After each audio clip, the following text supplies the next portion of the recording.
இந்த நாட்டுடைய முதலமைச்சராக தகுதி படைத்த ஒரே ஆள்னா நான் விஜயகாந்த். வேற அவன் உனக்கு வந்து கொடுக்க மட்டும்தான் தெரியும், எடுக்க தெரியவே தெரியாது. அவனை மாதிரி ஆளுங்களுக்கெல்லாம் இந்த ஜனங்க ஓட்டு போட்டு கூட்டு வந்தா இந்த லஞ்ச லாவணி இதெல்லாம் இருக்காது. அவன் படத்துல நடிச்சு காட்டல, வாழ்ந்து காட்டினான். அதுக்கு பயந்துதான் கடவுள் ஏதோ தப்பு பண்ணிட்டானா என்னன்னு தெரியல. எங்க அப்பா உடம்பு சரியில்லாத போது கூட நான் கும்பிட்டது கிடையாது.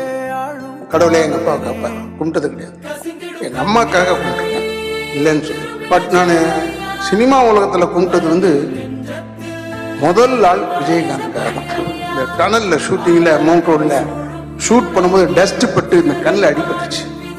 ஹாஸ்பிட்டல் அட்மிட், டென்ஷன் ஆயிட்டேன். நான் பாரதி சந்திரசேகர் தியாகி எல்லாரும் அங்கே போய் நின்னோம். இன்னும் அந்த கண்ணு தெரியுமா தெரியும். நல்ல வேலை சார், அவன் செஞ்ச தர்மம் என்னாச்சுன்னு அந்த ரெப்பைக்கு கீழே அடிபட்டுச்சு. ரெப்பைக்கு மேலே போட்டுருந்தா கண்ணு தெரிஞ்சிருக்காது.